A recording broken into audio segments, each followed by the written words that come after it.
गांव के एक छोटे से कोने में एक गरीब महिला राधा अपनी 2 बेटियों सोनू और मोनू के साथ रहती थी। राधा मेहनत करने वाली थी, पर उसकी गरीबी ने उसे और उसके परिवार को एक अच्छी जिंदगी से दूर रखा। लेकिन राधा के दिल में हमेशा एक आशा थी कि एक दिन उसका परिवार खुशहाल जीवन जी सकेगा। राधा की बेटियां सोनू और मोनू बहुत समझदार और मेहनती थीं।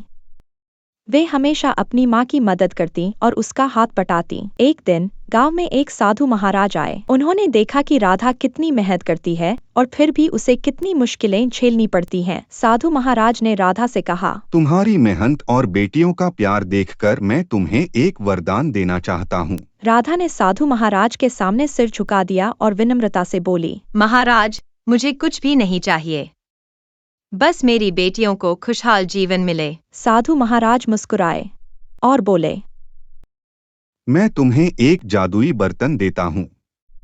इस बर्तन में जो भी तुम डालोगी वह दुगना होकर तुम्हें वापस मिलेगा। लेकिन याद रखना, यह बर्तन केवल नेक इरादों से ही काम करेगा। राधा ने साधु महाराज का धन्यवाद किया और बर्तन को घर ले आई। उन्होंने अपनी बेटियों को सब कुछ बताया।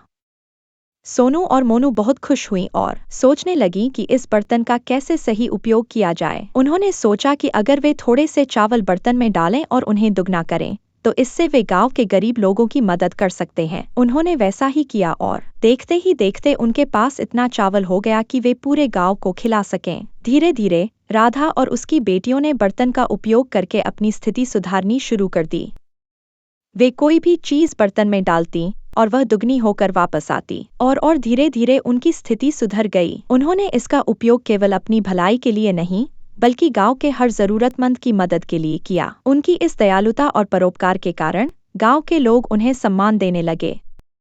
राधा अब केवल एक गरीब महिला नहीं रही बल्कि पूरे गांव की संरक्षक बन गई।